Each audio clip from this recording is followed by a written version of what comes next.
All right, hey, this is Dawson Fry, and this is my IV video. Go ahead and scan the room.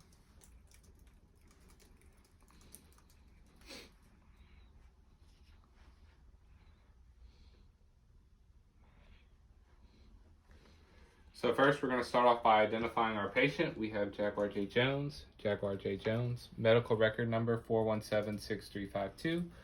4176352. We see on the chart an allergy to penicillin. The patient is wearing an allergy armband for penicillin. Next, we would ask if there are any other known allergies. We would also verify our order and our hospital policy, and we would also provide privacy for our patient as well as explain the procedure to them. So next, we've already have our positioned trash can, so we're going to perform hand hygiene, and we are going to put on our goggles. Next, we are going to raise the bed to a workable position, lower the side rails, and place our patient in a supine position as we have here, or sitting, whichever one was more comfortable for them. So next, we are going to open our kits that we have over here. Our IV start kit.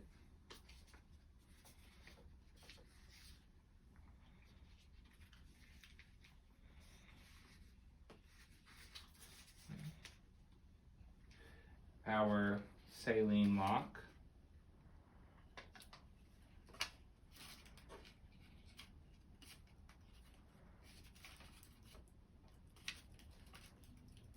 And our over-the-needle catheter.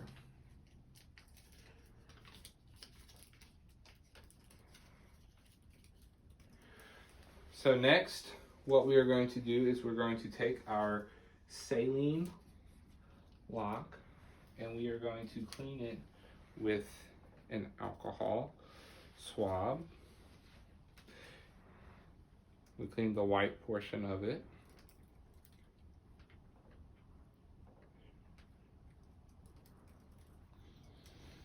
And we are going to connect it to our saline syringe.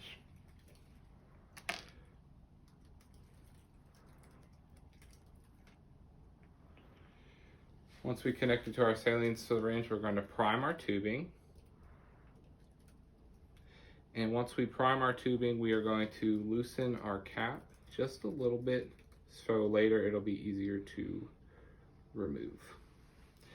Once that is done, we are going to place it back into its kit. And we would then come over here and pick our veins. So 3 principles for picking a vein is you would like to pick the most distal region as possible, as well as you want to pick their non-dominant arm, and you would like to pick a soft, bouncy, prominent vein if possible. Also, 3 principles for fostering venous distension would be to lightly stroke the vein that you would like to use. You could also apply a warm compress to help vasodilate the vein. And if possible, you could have your patient ball their hand into a fist. And if they're not able to do that, you could just have them place their arm into a dependent position. So next, we're going to apply our tourniquet.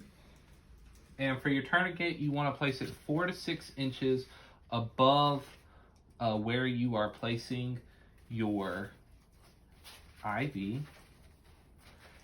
And you would check the radial pulse afterwards. Okay. You would check the radial pulse afterwards, and if it was going to take you longer to start the IV, you could just loosen your tourniquet. So next, we would perform hand hygiene, and we are going to put on our clean gloves.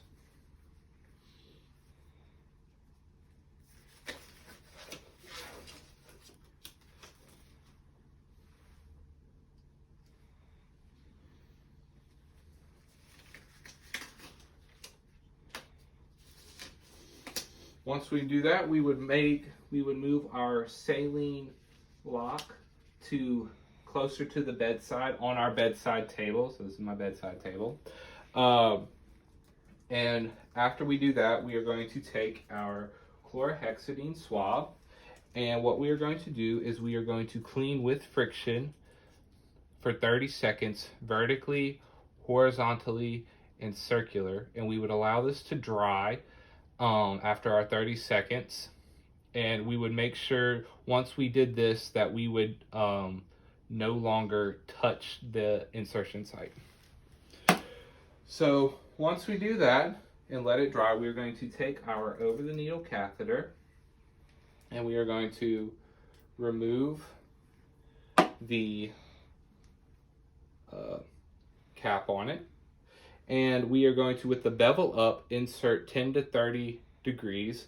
And we are going to anchor 1.5 to 2 inches below our insertion site, pulling the vein or stretching the vein in the opposite direction of the way that we are injecting or inserting. So at a 10 to 30 degree angle with the bevel up, we are going to insert. Once we get blood return, we would insert 1/4 inch more, and without advancing the needle or the stylet anymore, we would insert until the hub of our needle or the hub of our catheter was on the skin, and we would apply pressure. After we apply pressure, we would pop our tourniquet, and we would then we would remove our needle, throw it in our sharps container, and quickly apply our saline lock. Once we apply our saline lock, we're going to hold an inch. We're going to apply pressure an 1.25 inches above our insertion spot. And we are going to place a piece of tape temporarily to lock it in place. Then we are going to aspirate for blood return. Once we got blood return, we would inject our whole saline syringe. We would insert all of it. And next, we would remove our saline. And this would go into our sharps container. And so next what we are going to do is we are going to take our transparent dressing, our Tegaderm, and for purposes today, I'm not going to peel it off, but you would peel this off, making sure that you do not touch the portion that's going to be on the patient's skin. And you are going to place it on the hub of your, you're gonna place it on the hub of the catheter, making sure that you do not cover the injection portion, or I meant the connection port. So you would flatten this all out, make sure that it is on, and you would next, you're going to remove your temporary piece of tape. You would allow your saline lock, you're gonna throw this piece of tape in the garbage. You would allow your saline lock to assume a natural position, and then you would tape that portion, you would tape it down. Next, you are going to take, you're going to remove your gloves, and you are going to clean up your area.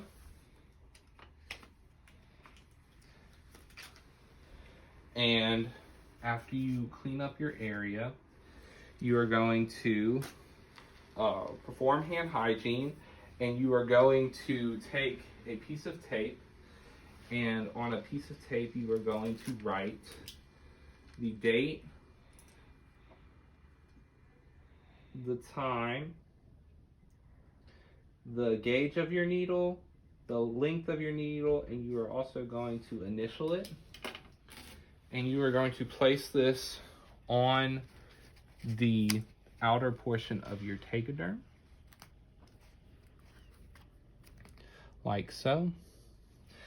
And then after that, we would teach our patient how not to dislodge their IV, as well as signs and symptoms of IV complications such as phlebitis, infiltration, infection, which we'd have them let us know if they observed any swelling. After we inserted our saline lock or injected the fluid or the saline into our patient, we would also observe for swelling. And you would also, during this time, if you would instruct the patient if they saw blood underneath their tegaderm, or if they noticed that their fluid was not going at the same rate it was, or it stopped, to let them know to call us. So next, we would leave the room. Before we leave the room, we would raise the side rails and lower the bed to the lowest position, make sure our patient was comfortable. Perform hand hygiene, and we are going to document the size of our needle, the gauge, the amount of attempts it took us to stick the IV, the time, date, how the patient handled the procedure, all of that, and the fluid rate of infusion as well. So next we're going to move to removing our IV. And so what we're going to do is, first we're going to perform hand hygiene, and we are going to don our clean gloves again.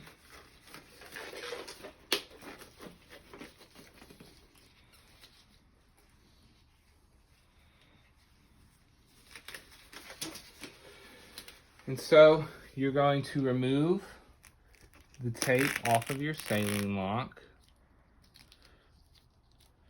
and you are going to remove your tegaderm. And when you're removing your tegaderm, you want to peel the outer portions and move inward.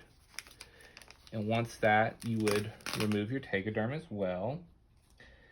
Next, what you're going to do is you're going to take a piece of gauze, and with this gauze, you're going to hold right above the injection site, and you are going to swiftly remove the catheter parallel to the skin. And you're going to apply pressure, and you are going to place your catheter, after inspecting the intactness of the catheter, you're going to place that into your sharps container, and you're going to apply pressure for 30 seconds. For normal patients, patients that are on anticoagulants, you would hold this for 5 minutes. You would also observe the site for swelling, redness, and tenderness, any pain as you did this.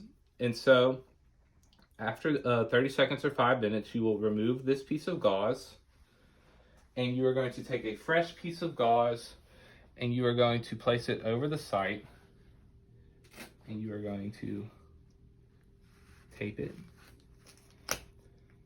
like so. You are then going to remove your gloves,